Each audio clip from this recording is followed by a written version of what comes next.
Morning everybody. So friends, हम लोग discuss करते हैं चैप्टर पार्टनरशिप फाइनल अकाउंट, और अब तक के जो इसके हमने इश्यूज डिस्कस किए वो सिर्फ इसके बेसिक फीचर्स हमने देखे हैं जो खास करके सोल ट्रेडिंग कंसर्न और पार्टनरशिप फर्म को अलग बनाते हैं। ठीक है।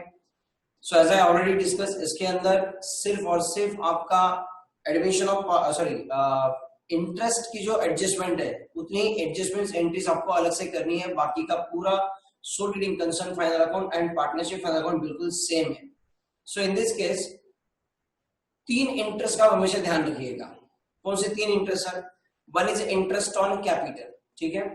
तो if provided in deed, firm can give interest on capital but that rate of interest can not be more than 12%। So किस रेट से आपको इंटरेस्ट देना है ये आपको प्रॉब्लम के अंदर मेंशन किया जाएगा। ठीक है। देन सेकंड बात जो होती है that is interest on drawings. It is interest on drawings. Interest on drawings में क्या आएगा? इंटरेस्ट ऑन ड्राइंग्स में आपको किस डेट को अमाउंट विड्रॉ की है वहां से लेके 31 मार्च तक आपको इंटरेस्ट निकालना पड़ता है। और क्योंकि partner is owner of the business, he can withdraw on the any date. It can be on the first date, it can be on the last date, it can be in between of the month. So ध्यान रखिएगा। तो normally आपको exam में ना कौन से date को amount withdraw की है ये आपको नहीं दिया जाएगा, और उस केस में फिर आपको क्या करना होगा? इन दैट केस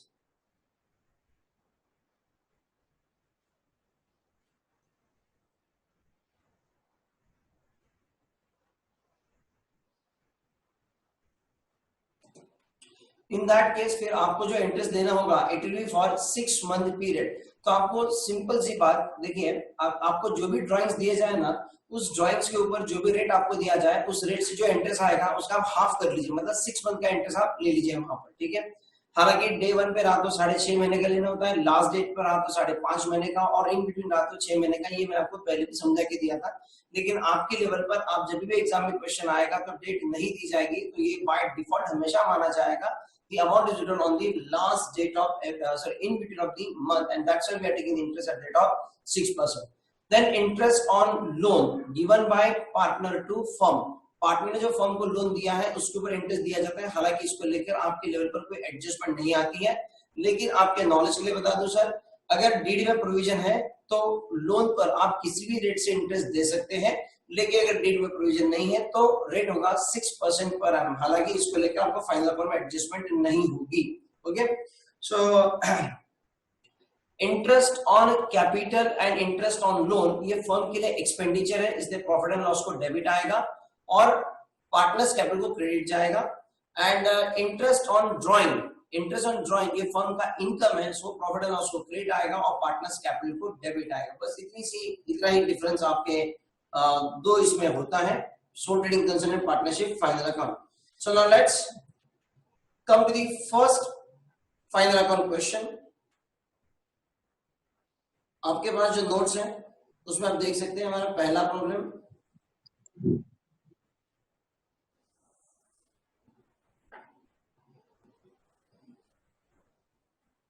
सो देखिए क्या दिया आपको, partnership final account first question, and I am expecting कि सर आपको ये बेसिक चीजें पता है कि how we prepare trading account, profit and loss account and balance sheet. वैसे चलो 2 मिनट में हम लोग एक बार हम डिस्कशन कर ले।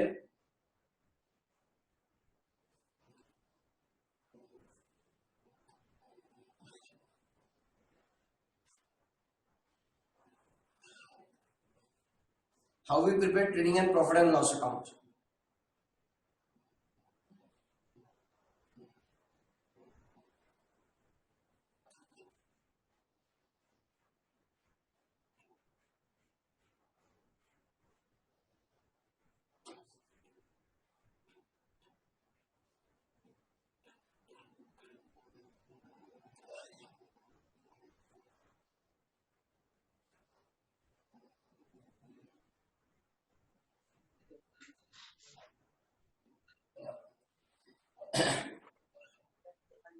ये trading and profit and loss account आपने ऑलरेडी 11 में किया था, लेकिन मैं आपको फिर से एक बार बता दूं, how we prepare trading and profit and loss account and what exactly we are recording in a balance sheet. ठीक है। सो हियर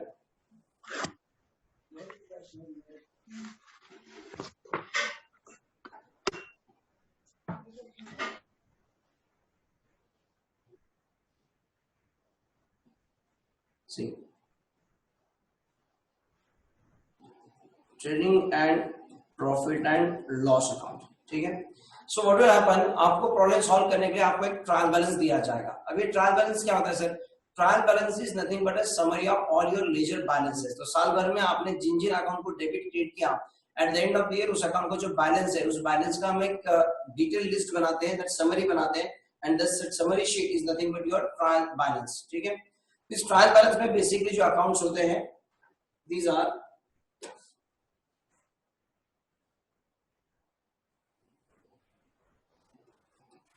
ट्रायल बैलेंस में जितने भी अकाउंट्स आपको दिए जाएंगे, इट विल बी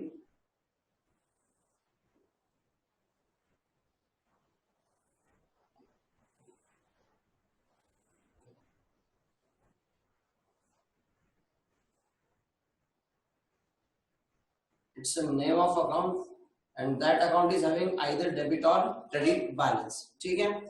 अब इसमें क्या होगा,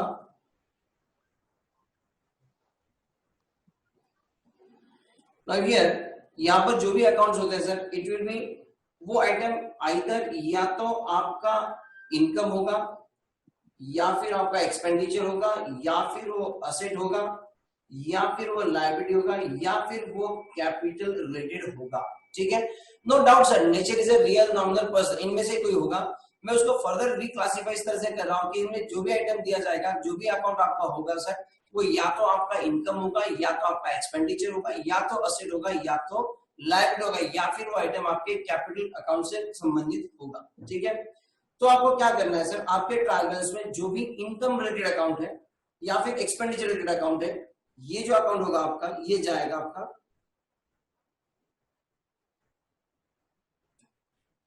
इनकम और एक्सपेंडिचर रिलेटेड जो आइटम होता है सर, ये आपका जाएगा trading and profit and loss account में, ये जाएगा trading and profit and loss account में। अब trading and profit and loss में कैसे जाएगा? So in that case do remember, ये जो हमारा ट्रेडिंग प्रॉफिट लॉस है, इसके क्रेडिट साइड में जाएगा आपका सारा इनकम, और डेबिट साइड में आपके जाएंगे सारे एक्सपेंसेस, ठीक है। डेबिट में आएंगे एक्सपेंसेस और क्रेडिट में आएगा income. Then assets and liability जो है, तो असेट्स एंड लायबिलिटी जो है वो जाएगा आपके बैलेंस शीट में। सो हियर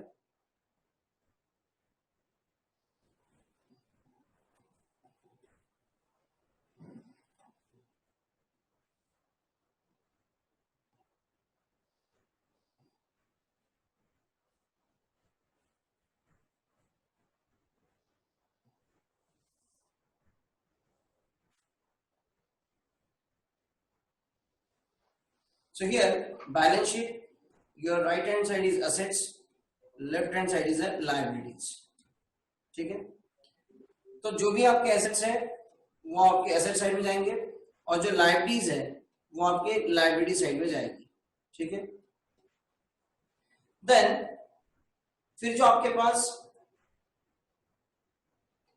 जो असेट्स एंड लायबिलिटीज है, ये जाएगा आपका बैलेंस शीट में। और जो कैपिटल रिलेटेड आइटम है सर, इस बार ध्यान रखना, इनके लिए हम लोग बनाते हैं सेपरेट कैपिटल अकाउंट, तो ये जाएगा आपके कैपिटल अकाउंट में। तो इस बार कैपिटल अकाउंट हम करेंगे, जब प्रॉब्लम में कराऊंगा उस वक्त आपको ध्यान में आ जाएगा। Okay, now let's have some discussion on this trading and profit and loss account. अब देखिए सर, हमने यहाँ पर क्या बनाया, ये जो हमारा ये हमारा trading and profit and loss account.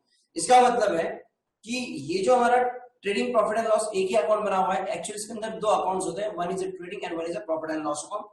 तो इसमें दो पार्ट किए जाएंगे सर, दो पार्ट किए जाएंगे। जो ऊपर का जो पार्ट होता है, this is what your trading account, and ये जो नीचे का जो पार्ट होता है sir, it is a profit and loss account, ठीक है। हालांकि तो अलग अलग नहीं बनाए जाते, ये एक साथ में बनाया जाता है। तो इसको हम लोग इस तरह से डिवाइड कर देते हैं।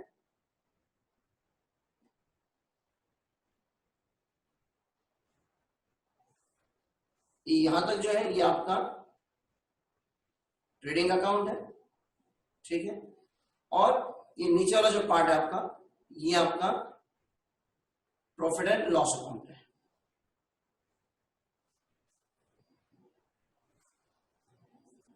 सो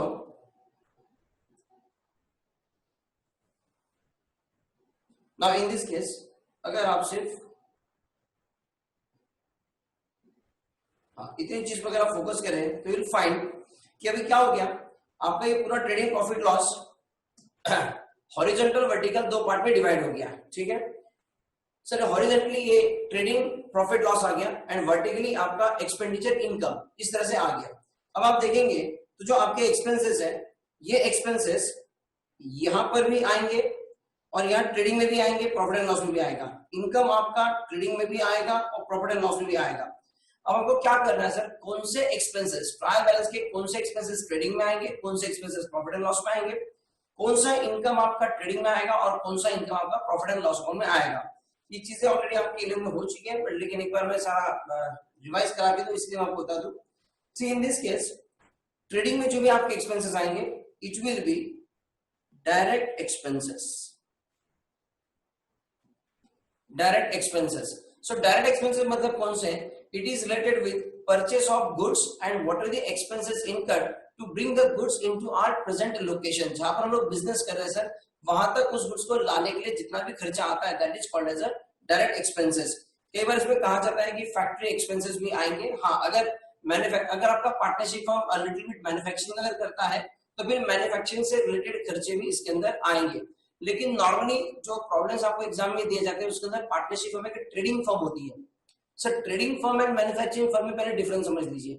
ट्रेडिंग फर्म मतलब क्या होता है, ट्रेडिंग फर्म मतलब जो रेडीमेड फिनिश गुड्स लाती है, प्रॉफिट ऐड करके बेचती है, तो मैन्युफैक्चरिंग करती नहीं है ना, तो उसके इसमें फिर मैन्युफैक्चरिंग अगर करती नहीं है तो उसके इसमें मैन्युफैक्चरिंग एक्सपेंसेस आपके डायरेक्ट एक्सपेंसेस में आ ही नहीं सकते क्योंकि मैन्युफैक्चरिंग है ही नहीं। हाँ, कुछ पार्टनरशिप फर्म्स क्या करती है sir, they are doing manufacturing and then selling. वो खुद प्रोडक्ट को बनाते हैं और फिर बेचते हैं, फिर उस केस में मैन्युफैक्चरिंग एक्सपेंसेस भी आते हैं।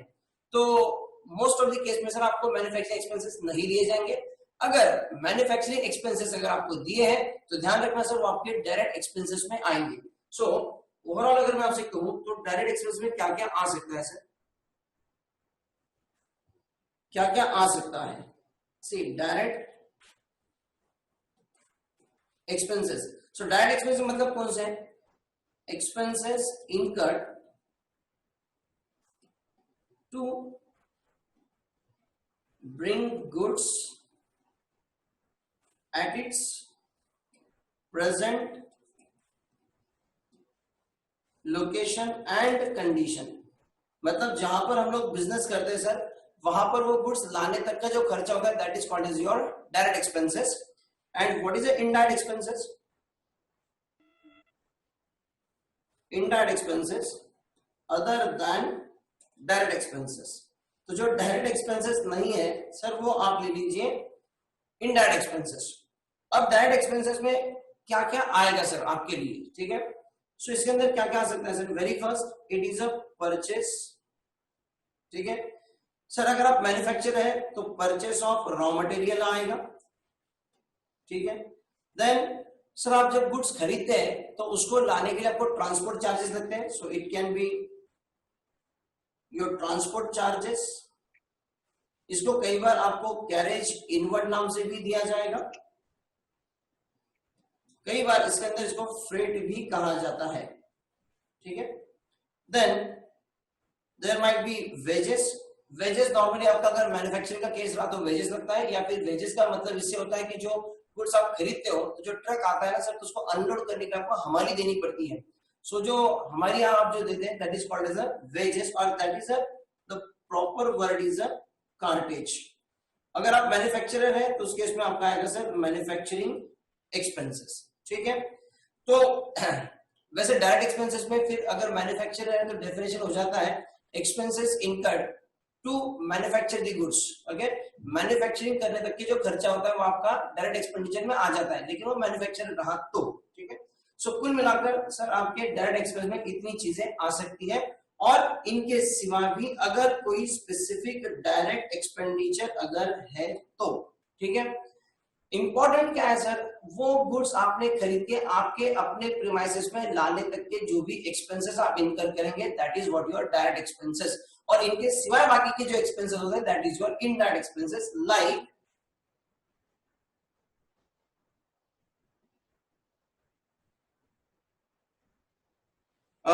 कल्याणी ने पूछा सर लोडिंग अनलोडिंग चार्जेस कहाँ जाएगा, तो इसके अंदर ना अनलोडिंग चार्जेस आता है और मतलब ये आपके ट्रांसपोर्ट में आ जाता है बेसिकली।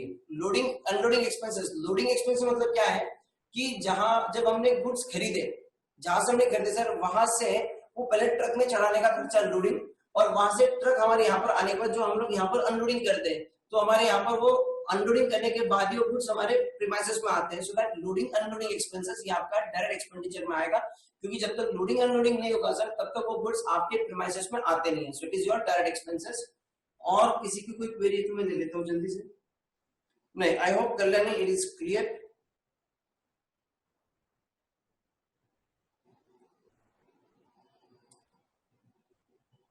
कुछ स्टूडेंट वेटिंग कर रहे हैं, उनको ले लेता हूँ।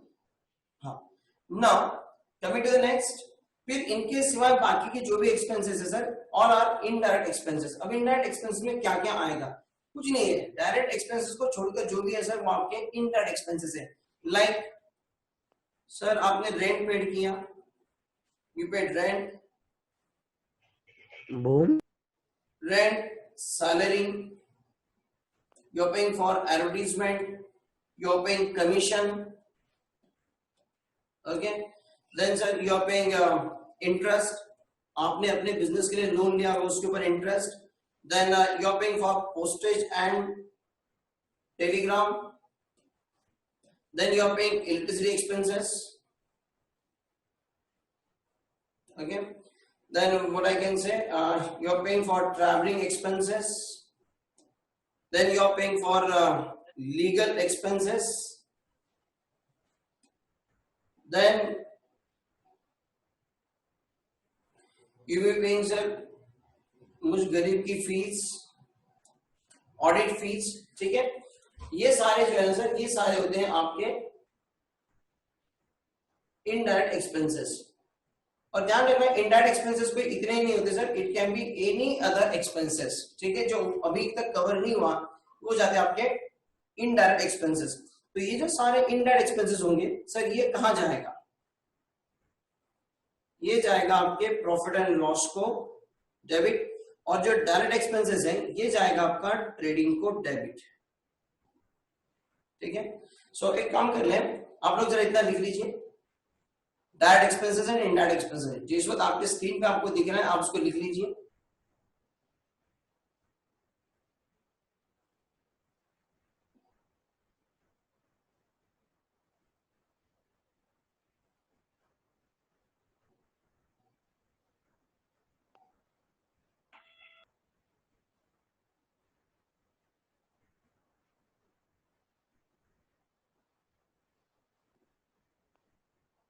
Please write down.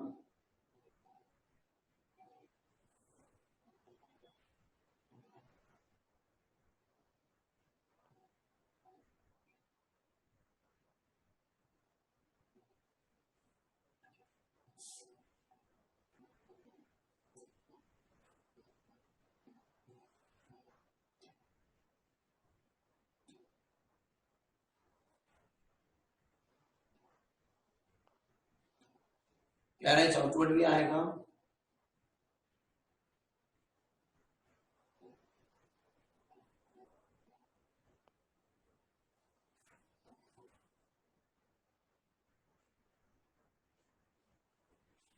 आप लोग लिख लीजिए। कुछ बच्चों के सवाल आए हैं, मैं वो ले लेता हूं। पहला आप इतना लिख लीजिए।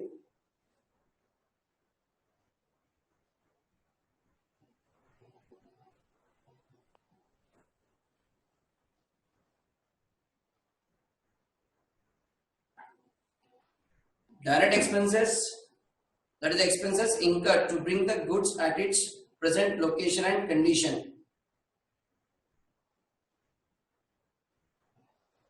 ट्रेडिंग फर्म के अंदर सर आप गुड्स खरीदते हो, तो ये गुड्स परचेस करने का एक्सपेंसेस, साथ में सर ये गुड्स हमारे लोकेशन में, तो जहां पर हम लोग गुड्स, जहां हमारा बिजनेस है वहां तक लाने के जो एक्सपेंसेस होते हैं, that is your direct expenses.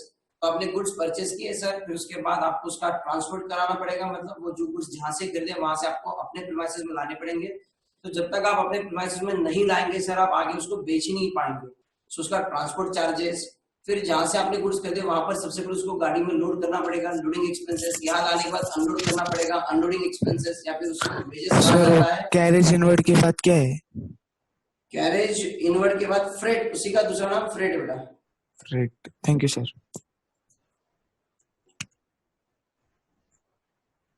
Freight.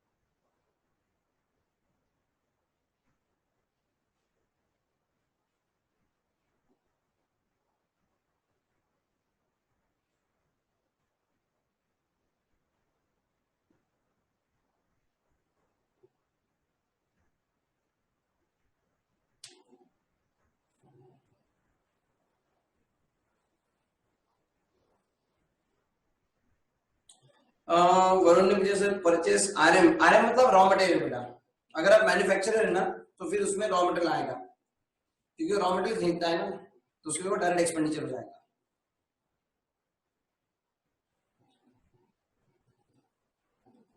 Raw material, okay. अभी कुछ स्पेसिफिक क्वेरीज आई है sir, that is like sir import duty export duty कहाँ आएगा। अब क्योंकि हम लोग यहाँ जो बात कर रहे हैं sir, we are talking about the Indian trader, तो there is no question of import duty and export duty. लेकिन आपके नॉलेज के लिए बता दो सर, इंपोर्ट ड्यूटी वो होती है जो आपने गुड्स खरीदते वक्त, जब आपने फॉरेन कंट्री से, दूसरे कंट्री से आपने इंपोर्ट किया इंडिया के अंदर, तब आपको जो भरनी पड़ती है sir, that is import duty. और अगर आप जब आउट ऑफ इंडिया बेचते हैं, मतलब एक्सपोर्ट करते हैं, तब आपको भरनी पड़ती है एक्सपोर्ट ड्यूटी। तो उसमें इंपोर्ट ड्यूटी एक्सपोर्ट ड्यूटी में क्या है, मतलब उसके अंदर लीगल इश्यूज इन्वॉल्व है। और बेसिकली जो इंपोर्ट ड्यूटी आपने पेड की है तो वो हमारा एक्चुअल एक्सपेंडिचर नहीं होता है, क्योंकि बाद में जब हम एक्सपोर्ट करते हैं तो एक्सपोर्ट के वक्त हमें जो एक्सपोर्ट ड्यूटी भरनी पड़ती है, उस वक्त आपने जो ऑलरेडी इंपोर्ट ड्यूटी पेड की है ना, उसका आपको क्रेडिट मिलता है, वो बिल्कुल जीएसटी की तरह उसका वर्किंग होता है। सो इंपोर्ट ड्यूटी जब तक आपके अपने ऊपर ना पड़े सर, तब तक आपकी कॉस्ट नहीं होती है, ठीक है। 2 मिनट में आपको थोड़ा सा इलैबोरेट करके बता दूं। मान लीजिए सर ये बोतल मैंने परचेस की, मैंने इंपोर्ट कराई, ठीक है। अभी जो इंपोर्ट कराई sir, let's say the amount of this bottle is rupees 10,000, 10,000 रुपए की एक बॉटल है, और ये मैंने जापान से इंपोर्ट की है, और इसको इंडिया में लाते मैंने इसके ऊपर 50% मैंने इंपोर्ट ड्यूटी टैक्स पेड किया। कितना? 50%। सो हियर आई कैन से सर, ये जो बॉटल मैंने खरीदी से 10,000, on that I paid import duty 50%, कितना? 5,000. Now this is what 15,000. Now in this case sir, मेरा ये बॉटल बेचने का कोई धंधा नहीं है सर, ये मैंने अपने पर्सनल पर्पस के लिए परचेस की है। तो इन दैट केस ये 5,000 की जो ड्यूटी मैंने पेड की ना sir, this is going to become my cost, okay. लेकिन अगर मैं ट्रेडर हूं तो आगे चल के क्या होने वाला है, आगे चल के इस बॉटल को जब मैं बेचूंगा, बॉटल को मैंने किया सेल, मैंने इसको एक्सपोर्ट किया and I sold it say for rupees 12,000, plus मैं उसके ऊपर एक्सपोर्ट ड्यूटी चार्ज करूंगा कस्टमर को अगेन एट 50% से, that will come to rupees 6,000, और मेरा इनवॉइस बनेगा कितना? 18,000 का। अब इस केस में कस्टमर से मैं लूंगा कितना? 18,000 रुपए, और ये 18,000 रुपए में से 12,000 रुपए ये अपने पॉकेट में जाएगा, और ये जो 6,000 रुपए जो मैंने कस्टमर से लिए एज अ एक्सपोर्ट ड्यूटी, ये मुझे गवर्नमेंट के पास जमा कराना पड़ेगा, ठीक है। क्योंकि सर ये एक्सपोर्ट ड्यूटी मैंने कलेक्ट की है ऑन बिहाफ ऑफ गवर्नमेंट, लेकिन ये 6,000 रुपए जमा कराते वक्त what already I paid rupees 5,000, ये मैं यहां से माइनस कर सकता हूं। मतलब जो इंपोर्ट ड्यूटी मैंने ऑलरेडी पेड की थी, बाद में मैंने उसको माइनस कर दिया, और मैं अब गवर्नमेंट को कितना पेड करूंगा? सिर्फ रुपीज 1,000। इसका मतलब what the import duty I already paid, now it is not my cost, बाद में मैंने उसको रिकवर करा के लिया। Got it? तो ध्यान रखिए बच्चों, अगर वो टैक्सेस अगर आपकी कॉस्ट बनता है, मतलब आप एंड यूजर है, आप बाद में उसको नहीं बेचते हैं, तो उस केस में टैक्स आपका एक्सपेंडिचर होता है। इन that case it is your direct expenditure, वो जाएगा आपकी ट्रेडिंग में, गॉट इट। लेकिन बाद में अगर आप उसका क्रेडिट लेते हैं तो फिर वो आपका एक्सपेंडिचर नहीं है सर, क्योंकि बाद में आप वो कस्टमर से वसूल करा लेते हैं, फिर आपका एक्सपेंडिचर नहीं होता है। तो मुझे लगता है सर आप इस बात को ज्यादा ना छेड़े सर, इस तरह की इसके अंदर आपका लॉ इन्वॉल्व है, बहुत सारी चीजें इन्वॉल्व है, इसलिए इसको आइसोलेटली मैं ये नहीं कह सकता कि आइटम एग्जैक्टली कहां पर जाएगा। सो इस वक्त आप इन चीजों से दूर रहे, क्योंकि अगर मैं इसके ऊपर अगर आपको क्वेरीज करते रहेंगे और अगर मैं इसको रिप्लाई करते रहूंगा तो सर मेरा फाइनल अकाउंट साइड में रहेगा, और मुझे आपको ये चीजों का ना पूरा पोस्टमार्टम करके कम से कम 2 घंटे तक एक्सप्लेन करना पड़ेगा, जिसका इस वक्त कोई सेंस नहीं बनता। ओके, चलिए सर आगे।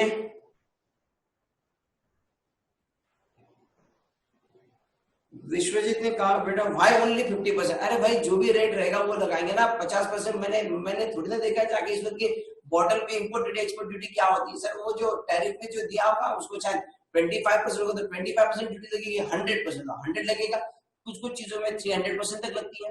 ठीक है, चाइना से जो गुड्स हमारे पास आते हैं उसका ड्यूटी अलग होता है हमारे पास। ठीक है, जापान से जो आएगा और रेस्ट ऑफ द वर्ल्ड से जो आएगा वो अलग होता है। छोड़ो नहीं यार, इसमें क्यों जाते हो आप लोग, ये अभी ये थोड़ी ना हमारे डिस्कशन का पॉइंट है। Got it?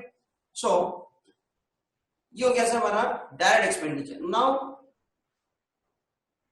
What is a direct income and what is a direct expenditure, indirect income.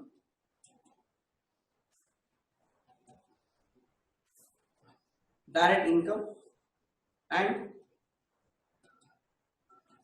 indirect income, and the better word I can say na, it is a direct revenue and indirect revenue। ठीक है, direct revenue and indirect revenue. Now what is a direct revenue? Direct revenue मतलब which is a main source of revenue, जो आपका major source of है ना आपके revenue का। Sir revenue और इनकम में फर्क होता है, रेवेन्यू और इनकम में फर्क होता है। रेवेन्यू मतलब सिंपली सेल प्रोसीड, रेवेन्यू मतलब सिंपली सेल प्रोसीड, हमने जो सेल किया सर इसको हम लोग कहते हैं रेवेन्यू। सेल्स में से अगर मैं परचेस कॉस्ट लेस कर दूंगा तो that will be called as income. ठीक है, तो जो मेरा major source of revenue sir, जो मेरा major source of cash inflow है, that is what called as the revenue from my operating activity. ठीक है, सो इन दिस केस आपको जो इसमें जो आएगा sir it is a sale of goods, ये आएगा मेजर सोर्स ऑफ रेवेन्यू। मतलब आपके बिजनेस का मेन सोर्स ऑफ रेवेन्यू क्या है सर, वहां से जो भी आपको रेवेन्यू मिलेगा वो आएगा आपका डायरेक्ट रेवेन्यू, और वो जाएगा सर आपका ट्रेडिंग को क्रेडिट, ये जाएगा आपके ट्रेडिंग को क्रेडिट। ठीक है, और इनडायरेक्ट रेवेन्यू मतलब क्या है कि इनडायरेक्ट रेवेन्यू मतलब जो कि आपको बिजनेस करते करते सर एडिशनल रेवेन्यू आपको मिलता है। जैसे कि बिजनेस में सर आपके पास एक 50,000 रुपए की कैश जमा हो गई, अब आपने सोचा ये 50,000 रुपए मुझे महीना 2 महीने 4 महीने की जरूरत नहीं है, तो आपने क्या कर दिया सर, आपने उसकी बैंक में एफडी करा दी, तो उस एफडी पर आपको जो इंटरेस्ट मिलेगा, तो जो इंटरेस्ट आपको मिलेगा this is not your major revenue ना सर। इंटरेस्ट के लिए आपने बिजनेस नहीं बनाया था, आपने गुड्स बेचने के लिए, सर्विस प्रोवाइड करने के लिए बिजनेस बनाया था। तो गुड्स बेचकर सर्विस देकर जो आपको रेवेन्यू आएगा सर वो आपका डायरेक्ट रेवेन्यू है। लेकिन ये जो साइड इनकम है सर आपका, वो आता है आपका इनडायरेक्ट इनकम में। सो जो आपके एक्सेस अमाउंट है सर उसके ऊपर आपको जो इंटरेस्ट मिला है एफडी करके, सो दैट इंटरेस्ट रिसीव। ठीक है, उसके बाद सर आपका जो प्रीमाइसेस है उसमें से एक पार्ट आपके पास खाली है, और आपने सोचा यार ये जब तक हम यूज नहीं करते तब तक हम किसी को रेंट आउट पे देते हैं, किराए पर देते हैं, तो वहां से आपको रेंट मिल जाएगा, सो दैट रेंट रिसीव। हालांकि प्रीमाइसेस रेंट पे देना, आपका मेजर सोर्स ऑफ रेवेन्यू नहीं है, वो आपका मेजर सोर्स ऑफ इनकम नहीं है। ठीक है, लेकिन जगह है तो हमने दे दी, तो आपका वहां साइड इनकम। साथ साथ में सर हम किसी के गुड्स को बेचते हैं और उसको हमको कमीशन मिलता है, so sometime that commission received is also your indirect revenue. Sometime sir हम लोग क्या करते हैं, हमारे पास कुछ हम लोग पुरानी रद्दी बेच देते हैं, न्यूज़पेपर होता है ना सर, महीने की न्यूज़पेपर की रद्दी जमा हो जाती है और 2-4 महीने के बाद एक साथ में बेच देते हैं। तो सर न्यूज़पेपर बेचना कोई हमारा रेगुलर बिजनेस थोड़ी, हम लोग कबाड़ी थोड़ी है ना सर। तो इन दैट केस आपने सर न्यूज़पेपर बेचे या फिर पुराना भंगार आपने बेचा, स्क्रैप सेल किया, तो all these are your indirect income sir, ये सारे साइड हीरो होते हैं, ठीक है। So this is what I can say, sale of scrap, wastage, old newspaper, ठीक है। तो ये जो भी आपका आएगा सर, ये जो जाएगा ये आपका जाएगा प्रॉफिट एंड लॉस क्रेडिट में। ये इनडायरेक्ट रेवेन्यू, इनडायरेक्ट इनकम की कोई एग्जॉस्टिव लिस्ट नहीं है सर, इसके अंदर और भी कुछ आ सकते हैं, ठीक है। प्रॉब्लम में आप देख लेना वो आपको क्या लगता है सर, अगर वो आपका इनडायरेक्ट रेवेन्यू होगा तो प्रॉफिट एंड लॉस क्रेडिट जाएगा, और डायरेक्ट रेवेन्यू होगा तो उस केस में डायरेक्ट रेवेन्यू सर आपका सेल्स आएगा इस केस में, ठीक है। सो प्लीज आप इसको लिख लें।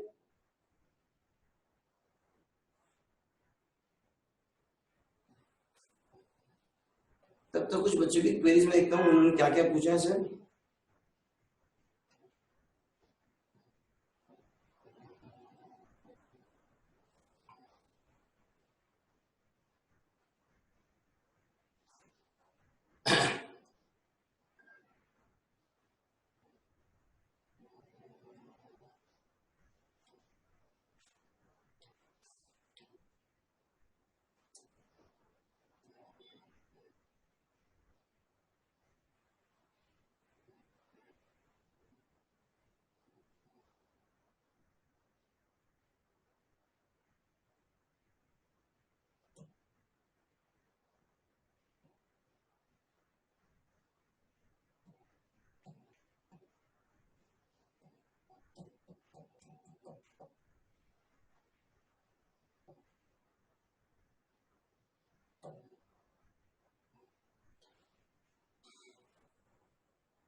यहाँ पे क्वेरी आई है सर, लीगल एक्सपेंसेस क्या होते हैं। लीगल एक्सपेंसेस सर, हम बिजनेस करते करते सर समझो किसी ने हमारे ऊपर सूट फाइल कर दिया, दावा दाखिल कर दिया कोर्ट में, तो उस सूट को हमें भी तो डिफेंड करना पड़ेगा, तो हमें भी लॉयर को अपॉइंट करना पड़ेगा, हमें भी कुछ कोर्ट की फीस होगी वो भरनी पड़ेगी। सो जो एक्सपेंस होते हैं that is what your legal expenses are, ठीक है। किसी ने पूछा सर इंश्योरेंस कहाँ जाएगा, सर इंश्योरेंस हमारा इनडायरेक्ट एक्सपेंडिचर में आ जाएगा। सो आप यहां पर इस लिस्ट में ऐड कर सकते हैं सर इंश्योरेंस, ठीक है। अगर कोई मैन्युफैक्चरर है और वो मैन्युफैक्चरर अगर अपने फैक्ट्री का इंश्योरेंस करवाए तो सर फैक्ट्री संबंधित अगर एक्सपेंडिचर होगा तो वो डायरेक्ट एक्सपेंडिचर में आता है। हालांकि सर आप इस वक्त है ना प्लीज मेहरबानी करके आप मैन्युफैक्चरिंग में मत जाइए सर, वो हमारा एरिया ऑफ डिस्कशन नहीं है। किसी बच्चे ने पूछा है मुझको चैट बॉक्स में सर मैन्युफैक्चरिंग अगर हम है और अगर हम फैक्ट्री का इंश्योरेंस करवाए तो वो कहाँ जाएगा, बिजनेस का होगा तो कहाँ जाएगा। बच्चे इसके पोस्टमार्टम में इस वक्त आप न जाए तो ज्यादा बेटर होगा। Believe me sir, I am a chartered accountant and मैं सारी चीजें आपको समझा सकता हूँ, ये कोई इश्यू नहीं है, लेकिन इस वक्त आप उसे ना करें सर प्लीज।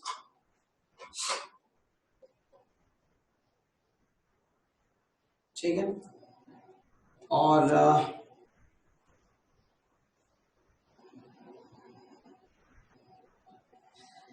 सुजल साहनी का कहना है सर अगर हमारा कमीशन ही अगर हमारा मेजर सोर्स ऑफ रेवेन्यू है सर, हम एज ए कमीशन एजेंट ही है तो सर बट ऑब्वियसली फिर तो आपका डायरेक्ट इनकम में आ जाएगा, आपके ट्रेडिंग को चला जाएगा। This is very clear sir. आपका अब देखिए हमने लिखा रेंट रिसीव्ड, हमने क्या लिखा रेंट रिसीव्ड, हमने रेंट रिसीव्ड को लिखा इनडायरेक्ट इनकम, यहां पर आइए आप मेरा, हाँ ये जो रेंट रिसीव्ड हमने लिखा it is a indirect income.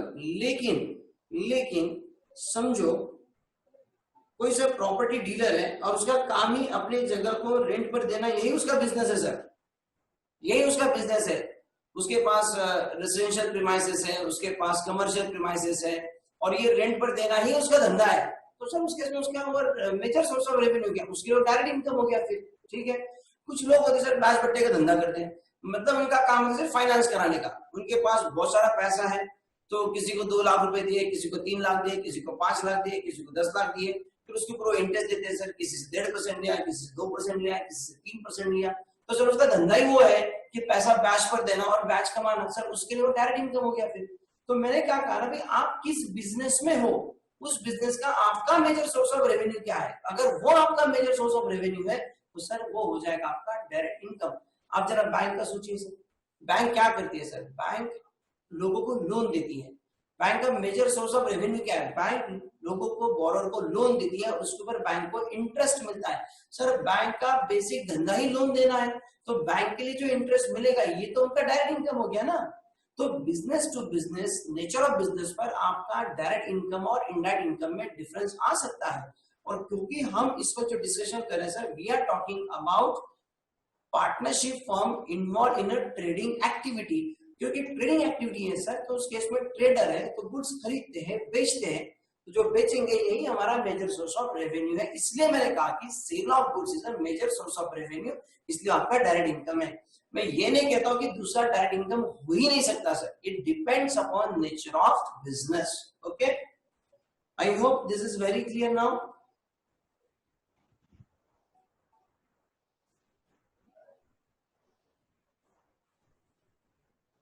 Warehouse rent कहां आता है, संकेत ने पूछा सर वेयरहाउस रेंट कहां आता है। तो देखो वेयरहाउस का रेंट कहां पर आता है, आप खुद सोचिए। अब सबसे पहले आप एक ध्यान रखिए सर, आप एक ट्रेडर है, इस बात को कभी ना भूलिए। ठीक है, अब आपने क्या किया सर, आपने बल्क क्वांटिटी में गुड्स परचेज की, और जब तक वो सेल नहीं होते तब तक आपने उसको वेयरहाउस में रखा, मतलब ऑलरेडी गुड्स आपके प्रीमाइसेस में आ गए। अब सिर्फ सेल नहीं हो रहा है तब तक आपने वो वेयरहाउस में स्टोर किया है, मतलब ऑलरेडी गुड्स आपके प्रीमाइसेस में आने के बाद ही आप उसको वेयरहाउस में रखते हैं, और तभी जाके वेयरहाउस का रेंट आपका इंकर होता है। मतलब दैट वेयरहाउस आपने जो रखा है, जब तक गुड्स सेल नहीं होते तब तक आपने वेयरहाउस में रखा हुआ है, तो warehouse is going to support your sales activity, not your purchase activity. That's why warehouse rent will be your indirect expenses. Are you getting my point here? Warehouse rent will be your indirect expenses. अब कोई बच्चा कहेगा sir हमने उसके अंदर raw material purchase किया, store किया होगा, तो भाई अगर आपने रॉ मटेरियल परचेस किया है और वो वहां स्टोर किया तो मैन्युफैक्चरिंग रिलेटेड है, फिर वो आपका डायरेक्ट हो जाएगा। अभी आप ट्रेडिंग पर ध्यान दें बच्चों, मैं आपसे बार बार ये चीज कह रहा हूं।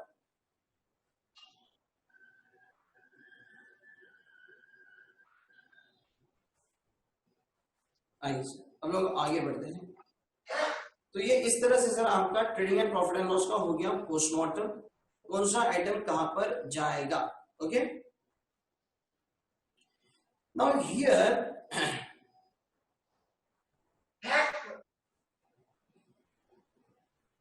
Bye preparing trading and profit and loss account what we get. ठीक है, हमें यहां से क्या मिलेगा, यहां से अगर आपका क्रेडिट साइड ज्यादा है तो वो आप ले लेंगे, यहां पर वो टोटल लेंगे डेबिट में, और जो फर्क आपको यहां पर मिलेगा sir, this is called as your gross profit, this will be called as your gross profit. ठीक है, और सर 99% केस हमको ग्रॉस प्रॉफिट आएगा, लेकिन अगर कभी उल्टा हो गया सर, आपका डेबिट साइड ज्यादा है, मतलब आपका एक्सपेंडिचर साइड ज्यादा है, क्रेडिट साइड आपका कम है, तो इन दैट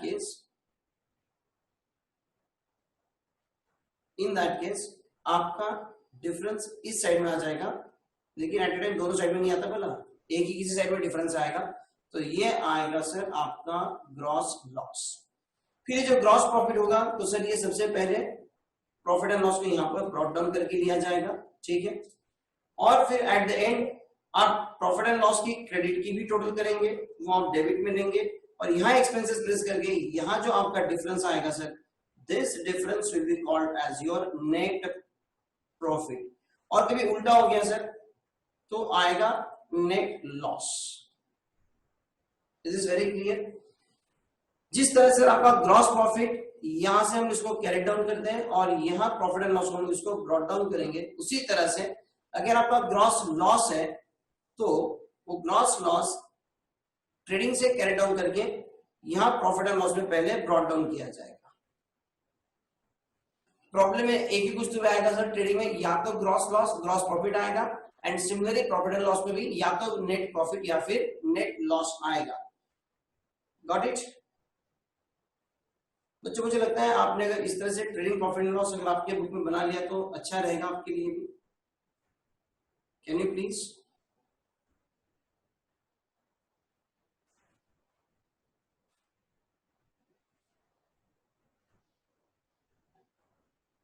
एक मिनट का मैं आपको टाइम दे रहा हूं सर, आप प्लीज इस ट्रेडिंग प्रॉफिट लॉस का फॉर्मेट इस तरह से बना लें। ये पूरा स्ट्रक्चर है सर।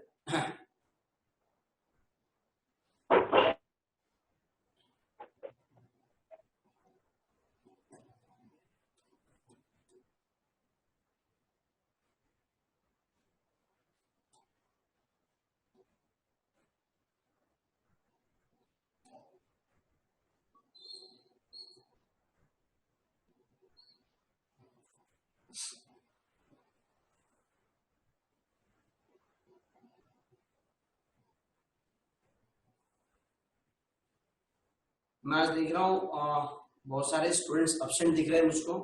प्लीज आप अपने दोस्तों को कहिए अब्सेंट ना रहे। सबसे इंपॉर्टेंट पार्ट आपका चल रहा है, एग्जाम के अंदर ये क्वेश्चन आपको कंपलसरी में आने वाला है,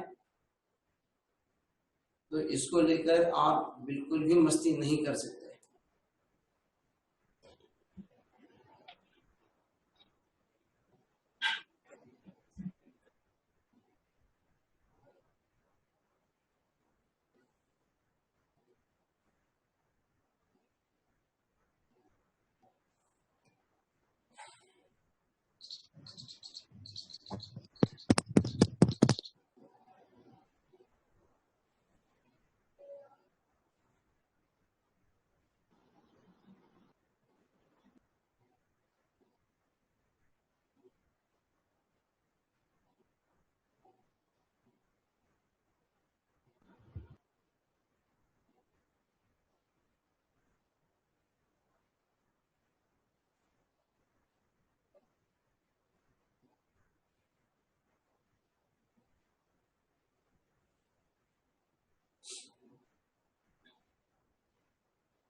somebody please take screenshot of this screen जो आपके मोबाइल पे आपको इस वक्त दिख रहा है, और बाद में अपने ग्रुप पे डाल दें।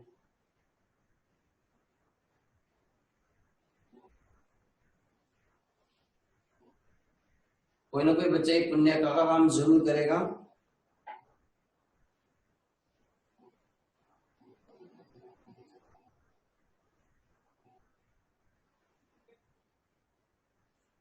कही है मम्मी? मम्मी तो किसको मम्मी याद आ गई बेटा अपना? म्यूट कर गया, मैं सबको म्यूट कर देता हूँ, बच्चे अपना अनम्यूट कर लेते हैं।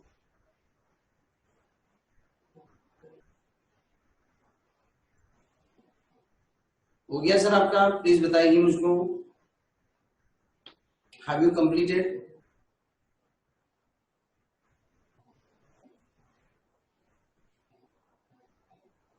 धनश्री कहती yes, Pooja yes, Purva complete, Nikita done sir, Manas photo भी भेज दिया सर। सर मैं बहुत ज्यादा एक्टिव हूँ।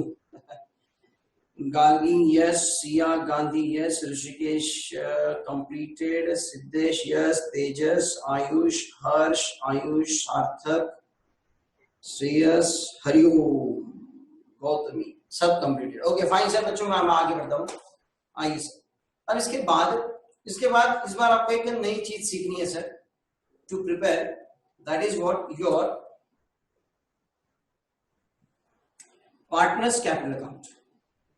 एक नया पार्ट आपको इस बार सीखना है, that is what your partners capital account.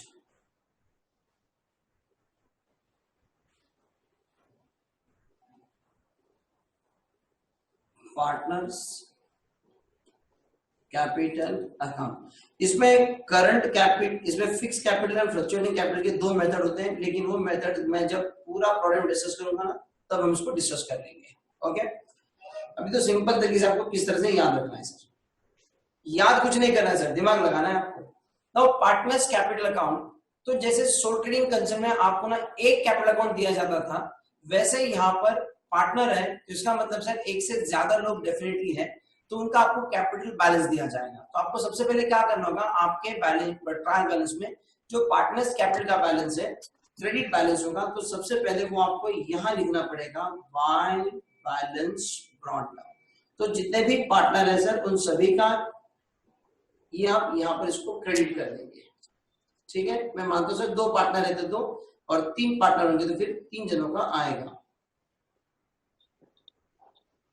ठीक है, तो सबसे पहले आप समझ लीजिए सर, आगे आपने लिखना नहीं है, वेट। ठीक है, सो सबसे पहले पार्टनर्स कैपिटल, आपको ट्रायल बैलेंस में जो आपका पार्टनर्स कैपिटल का बैलेंस दिया जाएगा, क्रेडिट बैलेंस होगा, वो आएगा आपका क्रेडिट में। Let's say 2 partners A and B. ठीक है, सिमिलरली जैसे सोल ट्रेडर का ड्राइंग्स होता था, वैसे आपको एक मिनट बच्चों,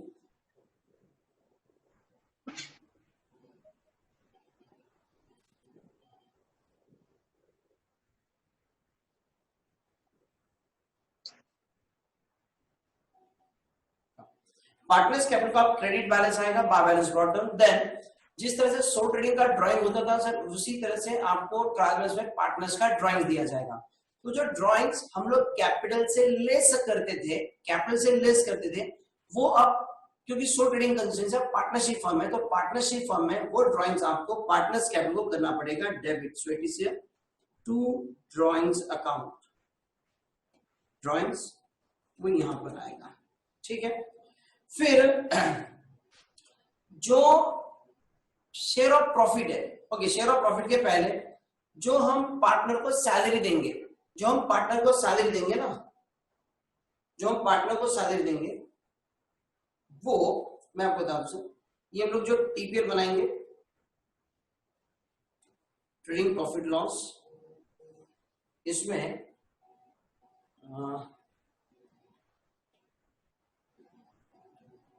दो इफेक्ट में एक साथ आपको बता रहा हूं सर।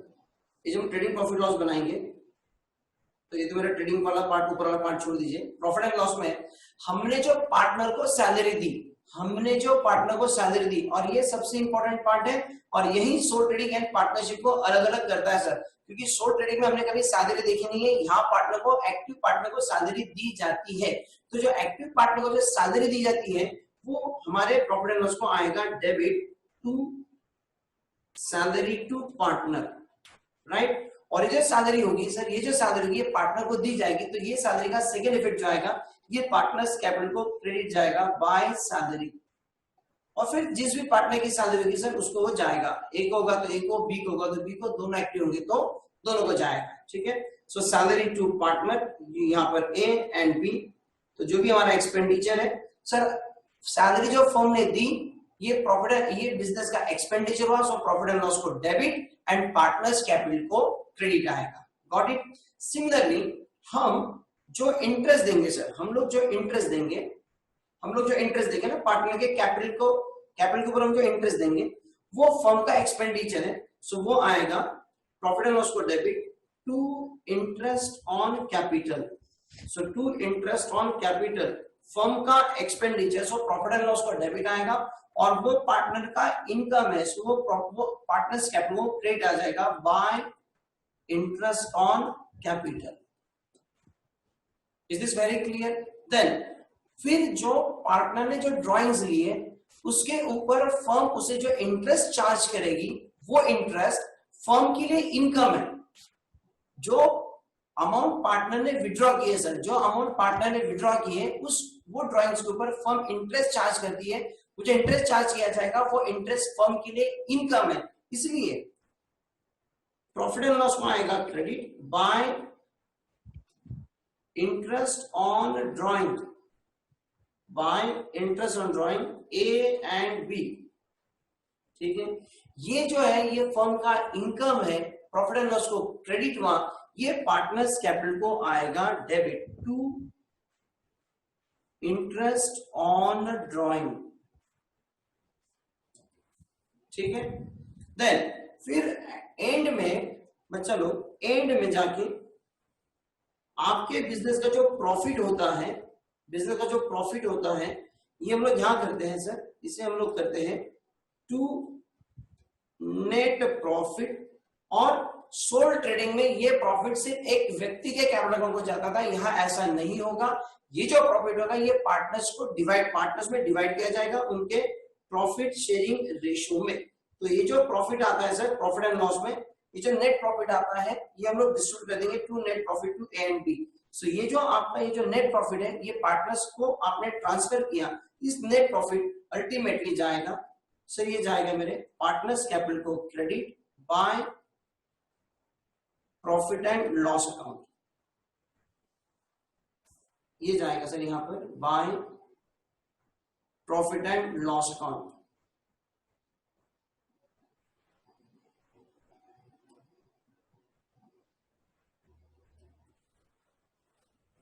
और जो भी अमाउंट है वो यहां पर आएगी। सिमिलरली अगर कभी आपके पास है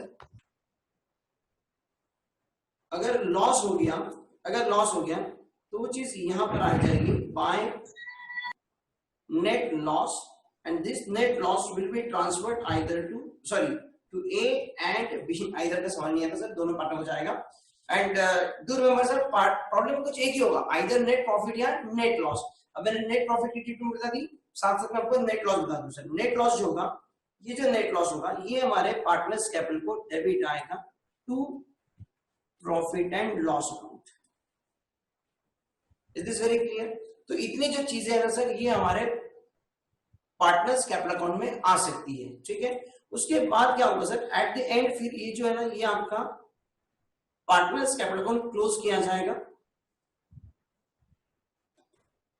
ये अकाउंट आपको क्लोज करना पड़ेगा और यहां आएगा balance to balance carried down, and then this is what by balance brought down.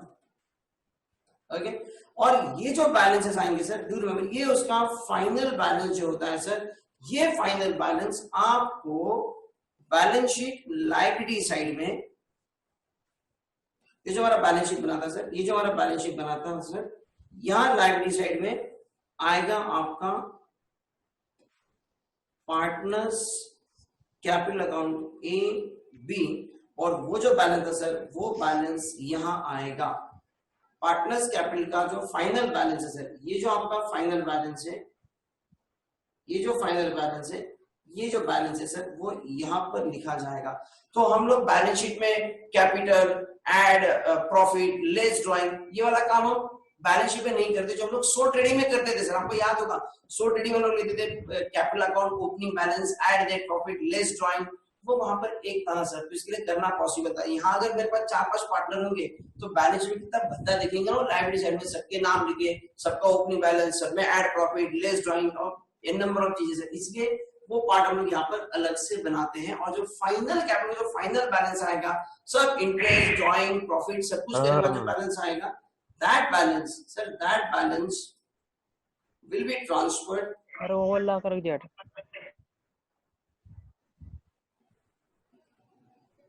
वो जो फाइनल बैलेंस आएगा वो एक ही बैलेंस आपके बैलेंस शीट लायबिलिटी साइड में आएगा। सो मैं आपकी क्वेरीज लेता हूं, लेकिन आप पहले पार्टनर्स कैपिटल अकाउंट का फॉर्मेट लिखिए और साथ साथ में आप उसके नीचे आपके प्रॉफिट एंड लॉस भी लिखेंगे तो भी अच्छा रहेगा। इस वक्त मैंने प्रॉफिट एंड लॉस जो डिस्कस किया वो पार्टनर्स कैपिटल से रिलेटेड जो जो आइटम्स आते हैं उनको लेकर के मैंने डिस्कस किया है।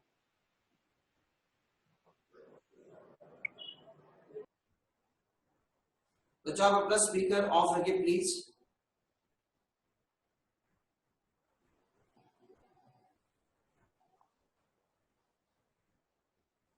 Please write down partners capital and profit and loss. मतलब प्रॉफिट एंड लॉस में सारी चीजें आती है ना जो मैंने पहले डिस्कस किया था, direct income sorry indirect income indirect expense वो सब आता है। ये मैंने एक्सक्लूसिव पार्टनर्स रिलेटेड है वो मैंने आपको प्रॉफिट एंड लॉस में दिखाया यहाँ पर। और यही सर डिफरेंस है, time and again I repeat sir ये जो मैंने यहाँ पर आपको बना के दिखाया ना सर, इतना ही डिफरेंस है आपके sole trading concern and partnership final account में।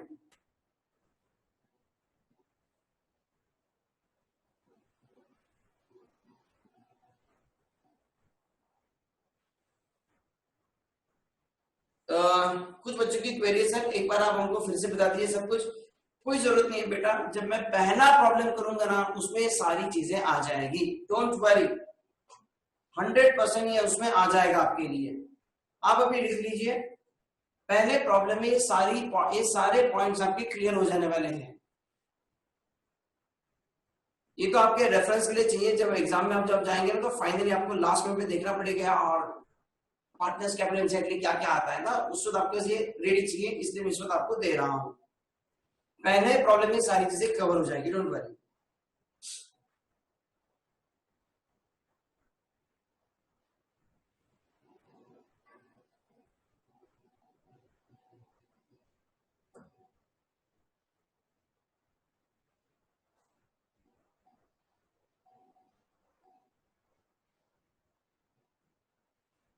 अब मैंने यहाँ पर काफी कलरफुल प्रेजेंटेशन किया है, इसलिए रेफरेंस बहुत जल्दी आ जाएगा।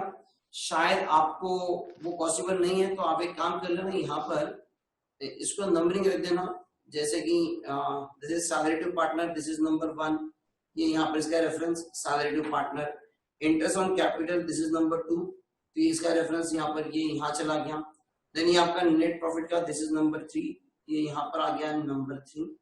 इंटरेस्ट ऑन ड्रॉइंग ये नंबर 4, और ये आपके पार्टनर्स कैपिटल में यहाँ आ गया नंबर 4। ये नेट लॉस सर, ये आया आपका नेट लॉस यहाँ पर नंबर 5। तो जो आइटम प्रॉफिट एंड लॉस में है वो आपके पार्टनर्स कैपिटल में कहां पर जाएगा, क्रॉस रेफरेंस हमने दे के रखा।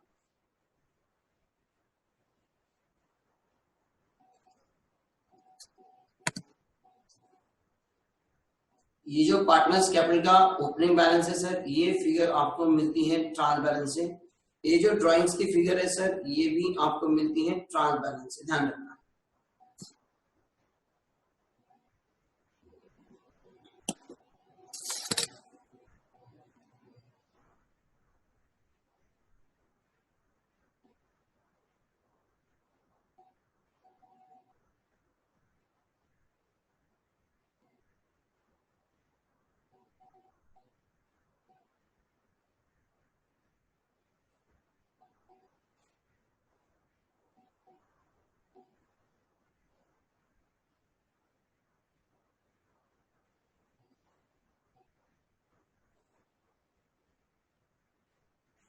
निकिता ने कहा sir you are the best teacher.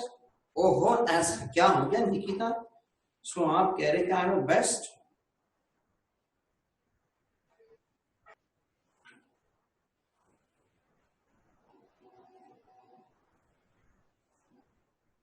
यार ये क्या आ गया मेरे स्क्रीन पर?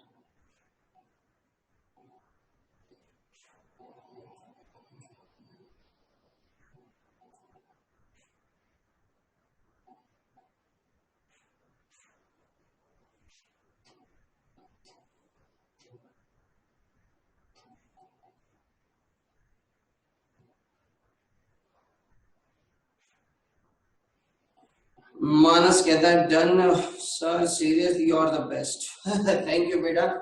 ओके चलिए हम लोग आगे बढ़ते चला, आई होप हो गया सब काम।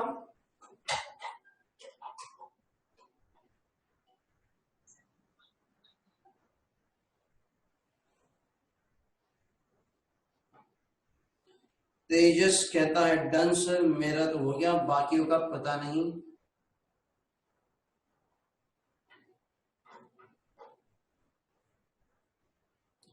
यश कहता है सर मेरा भी हो गया। आयुष डन, खुशी डन, स्नेहल, अपेक्षा, सृष्टि, निकिता, वरुण, अगेन सृष्टि, धनश्री और प्रीति ने कहा सर जय महाराष्ट्र, हो गया सर। करण से यस, श्रेयस, जतिन, हर्ष, संकेत, हरिओम हरिओम, पूर्वा, प्रांजल, राहुल, अदिति, यश, प्रथमेश, तीसरा से sir done, thumbs up. Prathamesh, Saurabh, Rishikesh, Sujal, Sani सबका हो गया। सेजल तेरा भी हो गया। मैं ये वाला जो पॉइंट था ना तेरा से एक बार फिर से बता दूं, तो ये वाला पॉइंट जब हम पहला क्वेश्चन कर लेंगे बेटा उसमें 100% कवर होगा, मेरी गारंटी। निकिता ने मुझको सर्टिफाई किया इसमें, आई एम बेस्ट टीचर करके। आइए बेटा अब हम लोग आते हैं बैलेंस शीट के ऊपर। हालांकि बैलेंस शीट में मैंने आपको क्या समझाना सर, आप सारे समझदार बच्चे हैं, लेकिन फिर भी क्योंकि बैलेंस शीट का भी पार्ट मैं आपको बता देता हूं, जरूरी है सर। हाँ सर, जब आप बैलेंस शीट बनाएंगे, सो ये आपका बैलेंस शीट,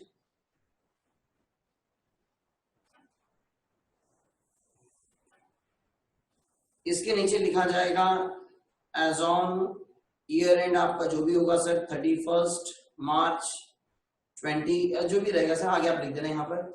उसी तरह से ट्रेडिंग प्रॉफिट लॉस के नीचे फॉर द ईयर एंडेड हम लोग लिखते हैं, वो लाइन मैंने वहां लिखी नहीं है, प्रॉब्लम हम लोग लिख देंगे। वैसे इसमें फर्क होता है काफी, अगर आपको याद होगा सर, ठीक है।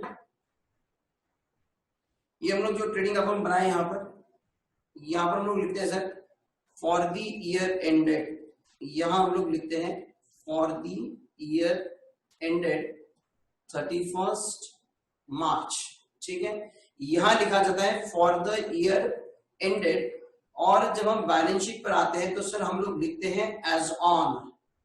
एज ऑन, अब इन दोनों में फर्क क्या होता है सर? ट्रेडिंग के नीचे जो लिखा जाता है फॉर द ईयर एंडेड और बैलेंस में जो लिखा जाता है सर एज ऑन, इसके ऊपर हम डिस्कशन कल करेंगे बच्चा। मैं पहले आज बैलेंस शीट में क्या क्या चीजें आती है मैं आपको बता दूं sir. It's very simple sir, आप भी जानते हैं, लेकिन फिर भी मुझे कीड़ा है बताने का, और वो मैं बता के रहूंगा। Assets and liabilities. तो बच्चों क्या कीजिए, अभी आपके लेवल पर ना बहुत ज्यादा ध्यान देते नहीं है, लेकिन फिर भी मैं चाहता हूं कि सर आप एक सिस्टमैटिक तरीके से हमेशा बैलेंस शीट बनाएं, और ये सिस्टमैटिक तरीका सर हम पहले प्रॉब्लम से फॉलो करेंगे। क्या करना बच्चा, आपके बैलेंस शीट असेट साइड में ना आप हमेशा सबसे पहले यहाँ पर आप लिखेंगे फिक्स्ड असेट्स। ट्रायल बैलेंस में वो ऊपर रहे नीचे रहे इससे हमें कोई फर्क नहीं पड़ेगा सर, हमारे सीक्वेंस में फिक्स असेट हमेशा सबसे पहले आएगा। तो ऑटोमेटिकली सर फिक्स असेट के लिए फिर यहाँ पर आपका लैंड एंड बिल्डिंग का जो भी रहेगा सर, यहाँ पर ये जो भी रहेगा इसके अंदर आएगा सर आपका land and building, plant and machinery, furniture और एनी अदर जो भी रहेगा वो यहाँ पर आएगा। Then there will be one separate head investment, there will be separate head investment। तो जो भी आपकी इन्वेस्टमेंट होगी सर वो यहाँ पर आएगा, है ना। सो जैसे कि आपके पास फिक्स डिपॉजिट होगा या फिर इन्वेस्टमेंट इन शेयर्स होगा, वो यहाँ पर आएगा, ठीक है। और फिर आप में और एक हेड होगा सर करंट असेट करके, क्या हेड होगा, करंट असेट। और फिर इस करंट असेट में फिर आपके बाकी के आपके करंट असेट्स आएंगे, जैसे कि इसके अंदर होगा सर आपका सबसे पहले वैसे तो आना चाहिए सर स्टॉक इन ट्रेड, फिर आएगा सर आपका sundry debtors. Do remember sir it is a sundry debtor, कोई बच्चे इसको सुंदरी पढ़ते हैं सर, ये सुंदरी नहीं है, सन्ड्री डेटर है। फिर आपका होता है सर कैश एंड बैंक, फिर आएगा सर आपका बिल्स रिसीवेबल, और फिर और भी कोई असेट यहाँ पर होगा वो आएगा, जैसे कि यहाँ पर कुछ आपके प्रीपेड एक्सपेंसेस होने के चांसेस हो सकते हैं, और या फिर और भी कुछ होगा तो यहाँ पर आएगा। तो इसी सीक्वेंस में आपका हमेशा देखिए सर, ये अंदर के जो सीक्वेंस है ना ये ऊपर नीचे हो सकता है, इसमें कोई प्रॉब्लम नहीं है, ठीक है। ये फिक्स असेट, ये जो आपका करंट असेट आपने लिखा है ना, ये कोई यही सीक्वेंस हमेशा होना चाहिए सर, 1 2 3 4 5 सर, ये कहीं पर भी मैंने कहा जरूरी नहीं है, हाँ, लेकिन करंट असेट के नीचे वो हेड आपका आना चाहिए, ओके। और लायबिलिटी साइड में सर क्या आएगा, लायबिलिटी साइड में आपका यहाँ पर आएगा सबसे पहले कैपिटल अकाउंट, तो फिर जो भी आपके पार्टनर्स है सर ए बी सी, इनके जो भी बैलेंसेस है वो आएंगे एंड इनका टोटल यहाँ पर आउटर में आ जाएगा। उसके बाद अगर आपको पॉसिबल है तो सर आप इसको हम लोग इस तरह से करेंगे sir, it's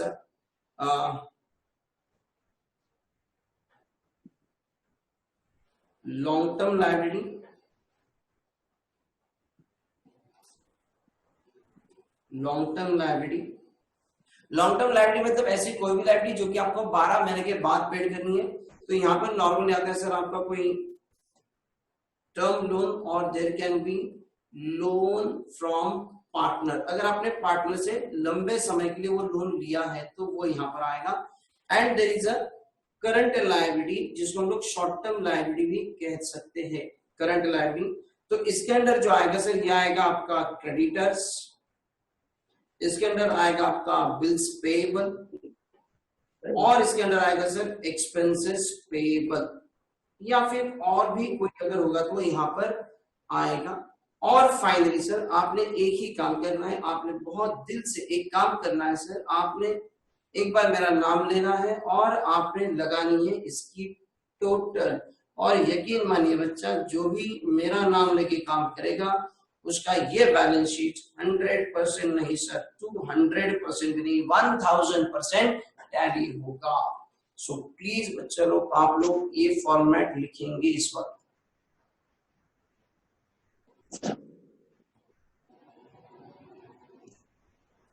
balance sheet head तो आप लिख पाएंगे, मैं इसको थोड़ा सा जूम कर देता ताकि आपके स्क्रीन पर अच्छा से दिखे आपको।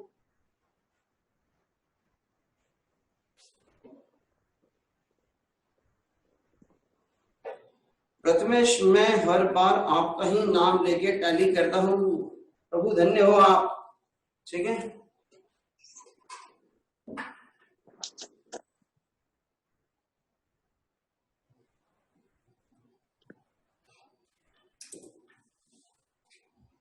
Please write down.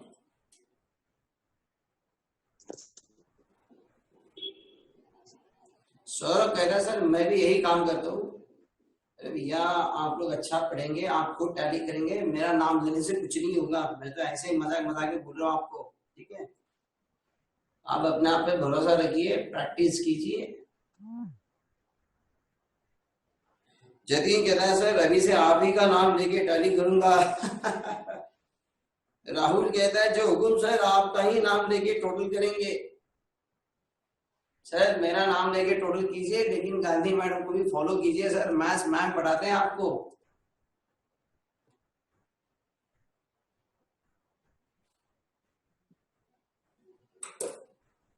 आप लीजिए सर। और आज की इंपॉर्टेंट अनाउंसमेंट सर, आज शाम को 6 बजे से हम लोग ओसी स्टार्ट कर रहे हैं। कल हमारे पास थोड़ा सा टेक्निकल इशू था, इसलिए हम लोग कल स्टार्ट नहीं कर पाए थे, लेकिन आज से हम लोग ओसी स्टार्ट करें शाम को 6 बजे। ये सभी बच्चों के लिए इस हफ्ते के लिए ओपन टू ऑल है।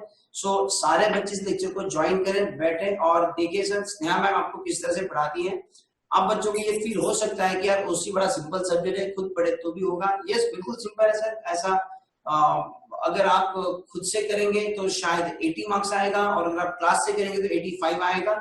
तो बहुत ज्यादा कुछ लंबा चौड़ा फर्क पड़ना नहीं है सर, 2-5 मार्क का हल्का फुल्का फर्क पड़ना है। लेकिन सबसे इंपॉर्टेंट बात यह है कि Sneha ma'am is practising chartered accountant, तो जब वो सब्जेक्ट को जब डिस्कस करते हैं तो सर उनका कुछ प्रैक्टिकल एक्सपीरियंस है वो भी आपके साथ शेयर होता है, जो कि किताबों में नहीं मिलता है। वो किताबों में से नहीं मिलता है सर, वो हमारे प्रैक्टिस से आता है ना। तो इसलिए सीए के साथ में जब आप कोचिंग करते हैं ना सर, तो उसका एक अलग ही लेवल होता है। इसलिए आप ज्वाइन कीजिए सर, आपको डेफिनेटली बहुत सारी चीजें जो आपकी किताबों में नहीं है सर वो आपको समझने को मिलेगी। किताबें पढ़कर सर रट्टा मार के तो आप कर लेंगे सर, लेकिन एडिशनल नॉलेज के लिए ही डीवीबीए की जरूरत होती है।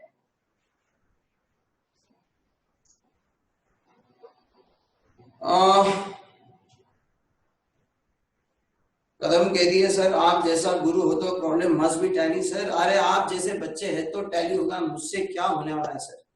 ओंकार कहता है धन्यवाद सर, अब बस भी कीजिए, रुक जाइए सर, 8:45 हो चुकी है और हमें अगली मैथ्स की क्लास है और मैम का लेट आने का कोई चांस नहीं है, मैं जानता हूँ। बचाओ, कल से आपको मैं 7:20 को पासवर्ड और आईडी पासवर्ड दे दूंगा और 7:30 को हमारा लेक्चर स्टार्ट हो जाएगा। ध्यान रहे कल का हमारे लिए सबसे इंपॉर्टेंट सेशन रहेगा। कुछ भी हो जाए लेकिन आप कल एब्सेंट नहीं रहेंगे, क्योंकि कल मैं पार्टनरशिप फाइनल का पहला क्वेश्चन स्टार्ट करूंगा। और पहला हमेशा खास होता है सर, जिस तरह से पहला प्यार भुलाया नहीं जा सकता सर, वैसा पहला क्वेश्चन भी भुलाया नहीं जा सकता। आप इसको मिस नहीं कर सकते, इतना बड़ा खतरा रिस्क आप नहीं उठा सकते। कल किसी भी हालत में आप एब्सेंट ना रहे। जो आज क्लास को नहीं है आप उनको भी जगाए और उनसे कहे कि बेटा क्लास को अटेंड करो। ओके, So fine बच्चों, I will stop here. We'll continue tomorrow. Bye bye.